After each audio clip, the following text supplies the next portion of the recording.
Hey, what's up mober? Bon, aujourd'hui on va pas parler mobilette, je vais vous parler de ma nouvelle acquisition. Je sais pas si vous vous souvenez, il y a quelques semaines je vous avais dit que je comptais revendre ma Yamaha TDR 125 et que j'hésitais à m'acheter du coup un DAX 125 parce que j'en rêve depuis plusieurs années. Je faisais le pour, le contre, ce qui était certain c'est que j'allais vendre la moto pour m'acheter quelque chose qui consomme moins. Et du coup, j'ai décidé de ne pas du tout vous écouter. Cela dit, j'ai écouté 50%. Finalement, dans les réponses, il y en a 50% qui m'ont dit « Ok, c'est bon, tu peux acheter ça » et d'autres qui m'ont dit « C'est complètement de la merde, c'est de la chinoiserie, tu vas réitérer l'erreur que tu avais fait avec la Mash 75 ». Mais bon, je voulais absolument m'acheter un petit jouet. Ce petit joujou me faisait de l'œil depuis pas mal d'années. Je me suis dit « Vas-y, lance-toi ». J'ai encore regardé les forums, les groupes sur Facebook. Encore une fois, c'est 50-50. On ne sait pas sur quoi on va tomber, on peut avoir de la chance. Et donc en l'occurrence, j'ai acheté un DAX 110 cm3 qui apparemment est un des DAX les plus fiables selon l'année à laquelle il a été produit.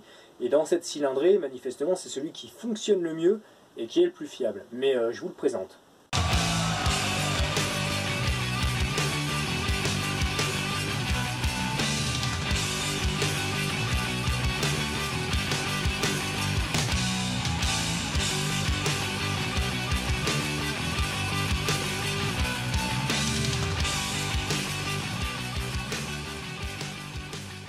C'est pas un truc de ouf, hein. Finalement il est pas si petit que ça quand tu vois par rapport à la taille du nain, mais en fait en assise c'est plutôt correct quoi. Mais ça reste un jouet, c'est quand même un gadget, c'est un petit peu comme la mobilette, mais un tout petit peu plus haut et forcément ça va plus vite. Je l'ai pris au GPS, alors le compteur de DAX il affiche 110 km/h à fond, c'est complètement faux, en réalité c'est 90 km/h. Ce qui est franchement pas mal pour un engin de ce gabarit, c'est quand tu es dessus, je te jure, à 90, tu te dis ouais, faut pas que ça aille plus vite, parce qu'après ça devient dangereux. C'est vraiment une mobilette, hein. Et c'est ça qui m'attire dans ce type d'engin, c'est parce que voilà, c'est une petite mobilette, c'est bidouillable, c'est mignon, tu peux presque le soulever à deux bras, ça fait genre, je crois, 90 kg, c'est pour ça que je dis presque le soulever.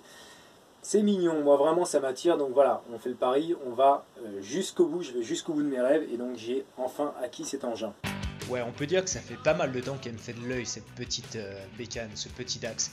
Alors je vais pas dire que c'est depuis qu'il est sorti, parce que dans les années 1970, j'étais encore dans les couilles de mon père, mais depuis que les Chinois ont fait des reproductions de ces bécanes, il me semble que c'était en 2002-2003. Mais à l'époque, je savais que c'était très peu fiable, donc je me suis pas lancé dans l'aventure. Et puis, il y a également une question d'ego. On veut toujours avoir la plus grosse moto pour impressionner les copains ou tout simplement se flatter soi-même. Mais avec l'âge et le recul, je me rends bien compte que c'est ça qui me fait kiffer. Et dans les brels, ce que j'adore le plus, ce sont les jouets en définitive. Et là, à mon avis, je pense que je vais être bien servi, quoi. Tu regardes, les mecs, ils ont environ la quarantaine d'années, ils s'éclatent avec, à taper des wheelings, à traîner à droite, à gauche avec. Ça se customise comme une mobilette. Et puis il faut savoir qu'il y a également un gros engouement pour ce type de bécane, aussi bien en France qu'en Europe et surtout outre-Atlantique. Il y a plein de groupes de mini 4 temps qui traînent sur le web. Donc en termes de conseils et d'échange de pièces, ça va, il y a de quoi faire.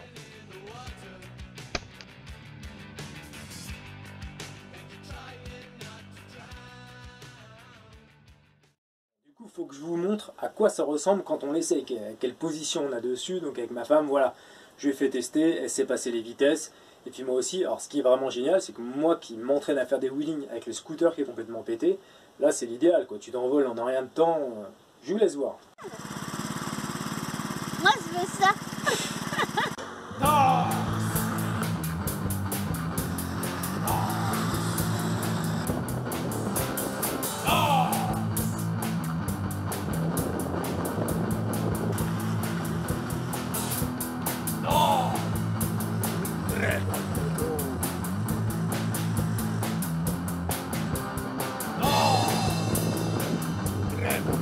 Made in Taiwan.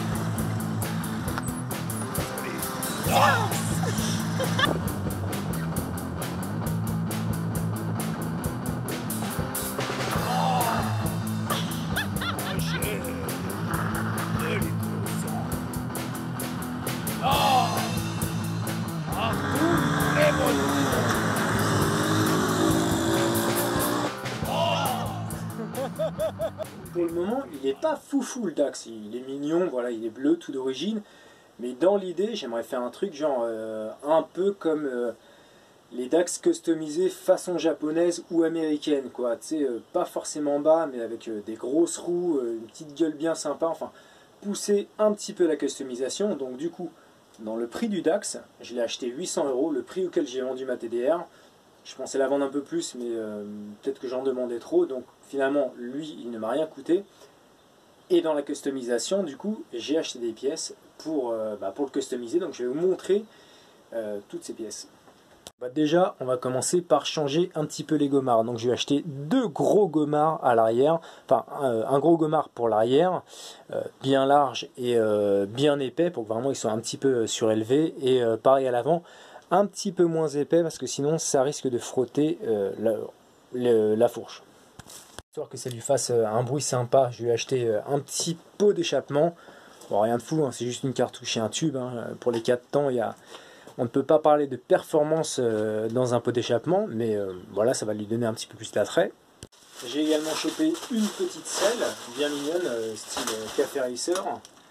Tac, tac. Donc ça, il y aura pas mal de modifications à faire pour mettre cette selle, mais je pense qu'il aura beaucoup plus de gueule avec ça. J'ai également acheté, et ça coûte assez cher quand même, mais franchement ça donne beaucoup plus de gueule, un bras oscillant, un gros bras oscillant qui est donc plus large à section carrée et rallongé de 10 cm. Donc vous verrez, ça a vraiment plus de gueule. Enfin pour moi c'était super important. Et ce qui est marrant comparé aux mobylettes, c'est que le bras oscillant est monté sur roulement à billes. Je crois pas que ça sert à grand chose, mais bon. Manifestement dans le mini 4 temps c'est le kiff. Et puis j'ai acheté la chaîne qui va avec. Forcément qui dit bras oscillant plus long dit on a besoin de plus de maillons de chaîne. J'ai également chopé une belle paire de clignotants. Ça va être bien stylé, ça fait un peu genre Harley, Mad Max, tout ça, j'aime bien. On va s'ajouter à tout ça une belle petite paire de rétroviseurs qu'on emmanche dans le guidon. Bien stylé. J'ai encore 2-3 petits accessoires qui vont venir avec le temps. J'ai également acheté la peinture. Donc le bleu c'est pas terrible, moi je suis pas super fan. Donc j'ai acheté de la peinture vert Reseda RAL 6011. Donc c'est ce vert là, je sais pas si on se rendra vraiment bien compte. Si vous vous souvenez de la mobilette, la Moto Bécane 88 que j'avais, ce sera à peu près dans les mêmes tons, genre style vert olive. Moi j'aime beaucoup. Avec du noir, donc vert olive et noir qui ira bien avec le bras oscillant. On va repeindre tout ça, on va essayer de se faire un custom bien sympa. Voilà pour l'histoire du Dax, vous l'avez vu. Alors j'imagine, il y en a plein qui vont me dire ah t'as vraiment acheté de la merde. Peut-être que vous avez raison, on verra dans les mois qui suivent, je vous dirai ouais effectivement je me suis planté, j'ai acheté de la merde. Ou ouais j'en suis vraiment satisfait. Pour l'instant ça fait 3 semaines, 1 mois que je roule avec. Et vraiment c'est la déconnade, enfin moi j'adore, c'est un petit jouet, ça tient plutôt bien, ça démarre à chaque fois. L'engin à 800 km, donc je ne peux pas encore me rendre compte si vraiment c'est de la grosse caille ou pas, mais pour l'instant j'en suis satisfait. Également ce qui a penché dans la balance, c'est quand je l'ai acheté, je me suis renseigné voilà, combien coûte un moteur, parce que manifestement c'est réputé fragile, et les moteurs ça coûte 300 €, mais un moteur complet, hein, genre tout le moteur avec la boîte de vitesse, la totale. Donc je me dis au pire ça casse, bim j'en rachète un, enfin c'est des moteurs de dirt, en plus tu peux les choper en 140 cm3, donc là vraiment ça arrache bien. Je me dis, voilà, si ça casse, c'est pas comme les autres grosses motos chinoises, ça coûtera bien moins cher et je peux le bidouiller moi-même. C'est vraiment ce qui a fait peser dans la balance. Donc dites-moi en commentaire ce que vous en pensez. J'imagine qu'il y en a plein qui vont me dire, t'as fait de la merde, mais bon, c'est comme ça qu'on apprend. Mais moi, pour l'instant, ça me plaît. Donc voilà, pour l'histoire du Dax, et je vous montrerai durant l'hiver, parce que là je suis en train de bricoler dans ma maison, donc j'ai pas le temps de m'intéresser aux bécanes. Et je vous montrerai comment ça va évoluer. Je vais faire une vidéo sur voilà, le démontage complet du Dax, le remontage, peinture, ajout d'accessoires, etc. Cette fois-ci, pas de bidouille aléatoire, pas de soudage, pas de truc comme je fais avec les mobylettes, parce qu'il faut vraiment la jouer safe. C'est mon engin de tous les jours pour aller au boulot, donc voilà, je peux pas me permettre des choses fantasques comme je fais d'habitude. Ciao les motards.